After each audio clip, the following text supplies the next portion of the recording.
on October the 23rd or the 25th here in Glendale, Arizona at the Glendale Civic Center for the most magical market on the land, the Witch Crafted Market. You can find me and all of my spiritual and medicinal tools on the 25th. So make sure that you guys go over to Witch Crafted here on Instagram and grab your tickets. They're only $5, and that $5 is going to give you a host of the most magical beings that you may be able to find here in Arizona. Okay?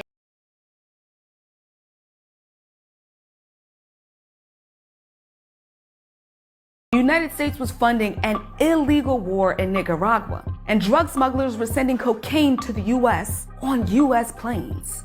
Somehow, the United States officials had no clue.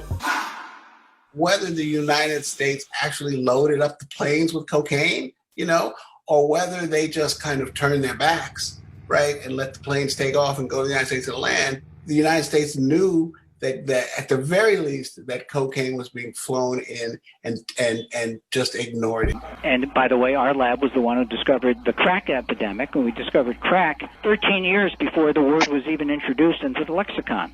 And by the way, our lab was the one who discovered the crack epidemic, and we discovered crack 13 years before the word was even introduced into the lexicon. 1988, that's when they started in Cleveland. Mothers that was addicted, they were taking their babies. So, the state has launched a controversial counteroffensive. 22-year-old Denise Gethers gave birth twice last year. Both infants tested positive for cocaine. In February, prosecutors in the coastal city of Fort Lauderdale, knowing that drug charges just wouldn't stick, charged Denise instead with child abuse. I'm not going to plead guilty to child abuse because I didn't abuse no child. This is not something to punish a person for. I think being addicted to crack cocaine is punishment enough. You don't have to send a person to prison for them to learn a lesson. In the most aggressive prosecution yet, 2 women in Central Florida have been charged not just with child abuse, but with delivery of a controlled substance to a minor, their infant children. If convicted, the women face 30 years in jail and drug testing by the state for the rest of their childbearing years. An administration official has admitted that the war on drugs is all about throwing black people in jail. He said, quote, "The Nixon campaign in 1968 and the Nixon White House after that had 2 enemies, the anti-war left and black people. But by getting the public to associate the hippies with marijuana and blacks with heroin and then criminalizing both heavily, we could disrupt those communities. We could arrest their leaders, raid their homes, break up their meetings, and vilify them night after night on the evening news." Your mother? She was our mother. Our mother. Yes. And at that time, I don't even think we really even understood what this beautiful lady that was in front of us was saying. And honestly, it never came back up again until maybe around 12 or 13. So my dad is just now getting in the picture. These last 3 years, he's been in my life, and I thank God that he's been back in my life. But I'm dealing with those emotions, right? I'm dealing with the emotions of me not trusting him right now. I'm dealing with the emotions of me not giving him my all. Now, don't get me wrong, I want to give my dad my all, and I think he know.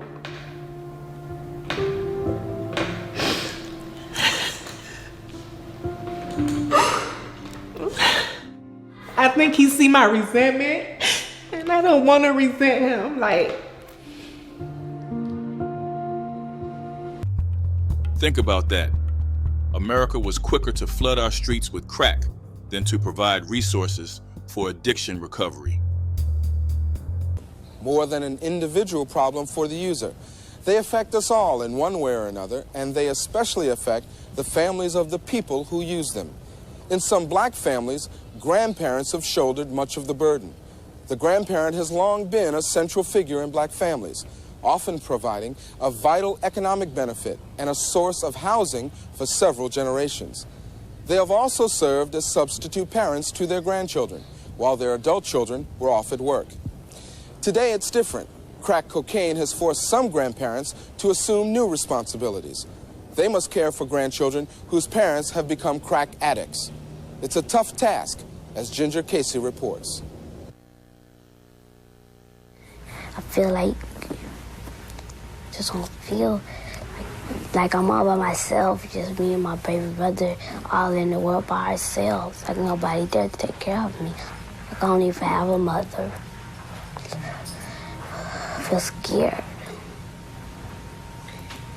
We can radically love our mom in spite of her addiction, in spite of her houselessness, in spite of the fact that she lost us all to Child Protective Services in the 90s, and that she was never able to get us back to this day.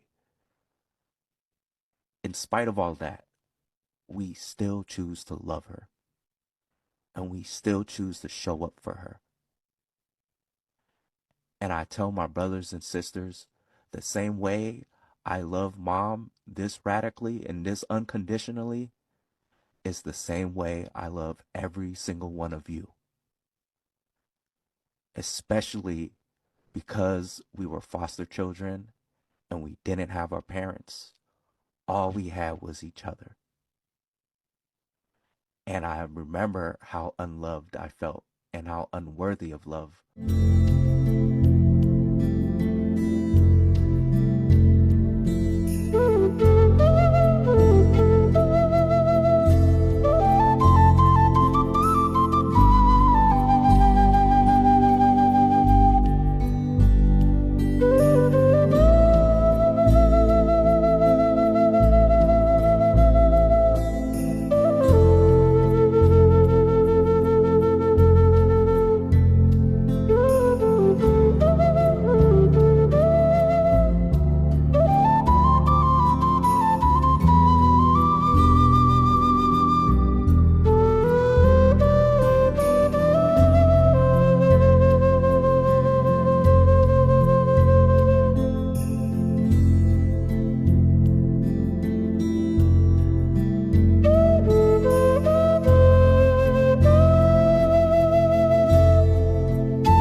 message individually. And I encourage you guys to keep a journal, have a pen close to you so that you can write down the messages and the impressions that your ancestors will give you, especially during this month. The veil is so thin.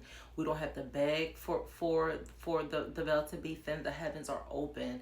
Our ancestors are literally right there with us. If only we would open our eyes and open our ears. If man let have an ear, let him hear what Spirit is saying to the churches.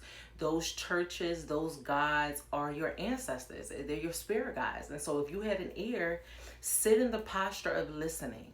Okay, sit in the posture of seeing, so that you don't have to look for outside people all the time to communicate with you what Spirit is saying. A lot of times we just need to sit and be present.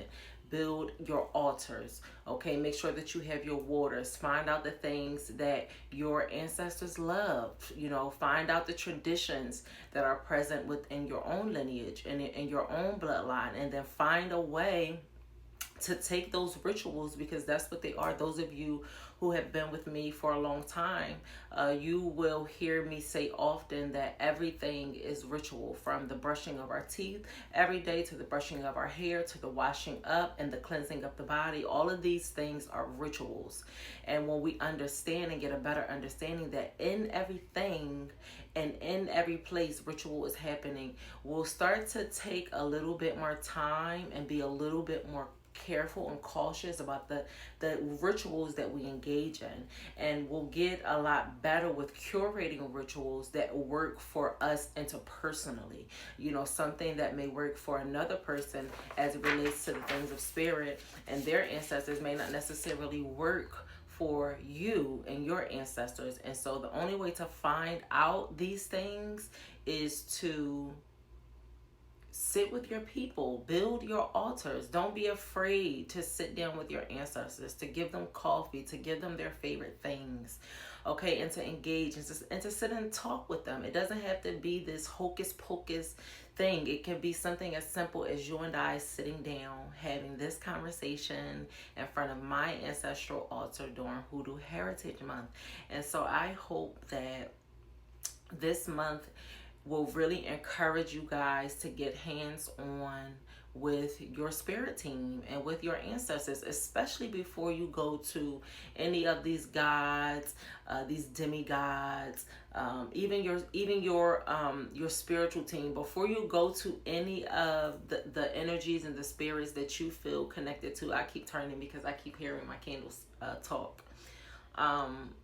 Before you go to any of these gods and any of these demigods and these spirits that we feel so closely walk with us, I hope that you are going to first and seeking after your ancestors in order to really understand your assignment during this lifetime. And so even as I'm just sitting here, I was getting ready for today and getting ready to record for today's Hoodoo Heritage Month. By the way, happy Hoodoo Heritage Month to everybody. Welcome to day 3. My name is Rumunera and I am the owner and conjurer here at Conjure Works. Welcome back to my sanctuary.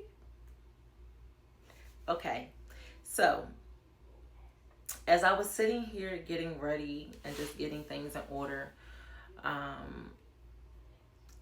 and to just look over at my altar in this season and to see how the altar is just filling up, to look over today and to see pictures and beings that weren't there not even a year ago, not even a month ago, but they're here now. It has just been heartwarming. Honestly, it's been so heartwarming. And it's just been not a mind fuck, but I just can't believe that I get to look over and to see this altar and to see people that were here that weren't here not even a week ago, you know? And so I've just been sitting today in so much gratitude and just awe of where I am today and just this blessing that Hoodoo Heritage Month this month has given me, which is reconnection with family. It's giving me a chance to really reconcile my own bloodline. And we're going to get back into me sharing my story on tomorrow. But today has just been a day of reflection, and just sitting in gratitude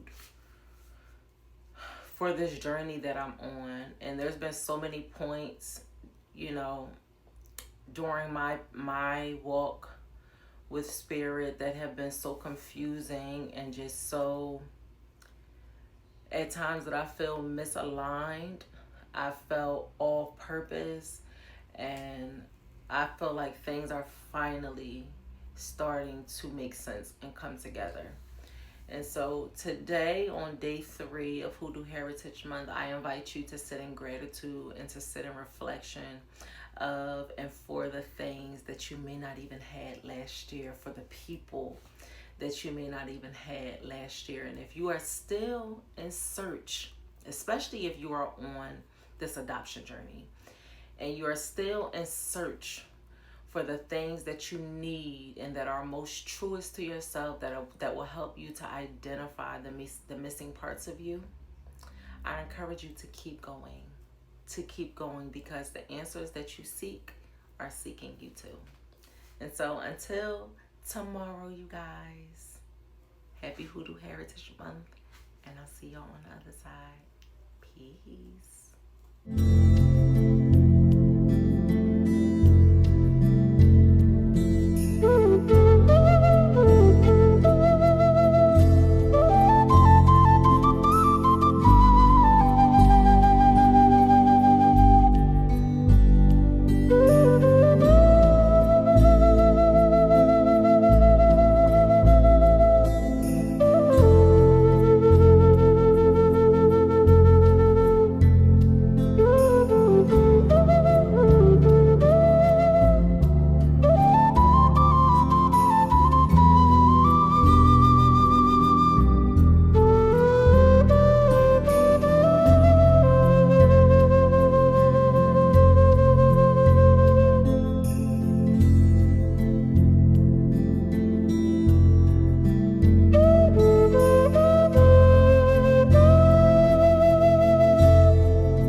On October the 23rd or the 25th, here in Glendale, Arizona, at the Glendale Civic Center, for the most magical market on the land, the Witchcrafted Market. You can find me and all of my spiritual and medicinal tools on the 25th. So make sure that you guys go over to Witchcrafted here on Instagram and grab your tickets. They're only $5, and that $5 is going to give you a host of the most magical beings that you may be able to find here in Arizona. Okay?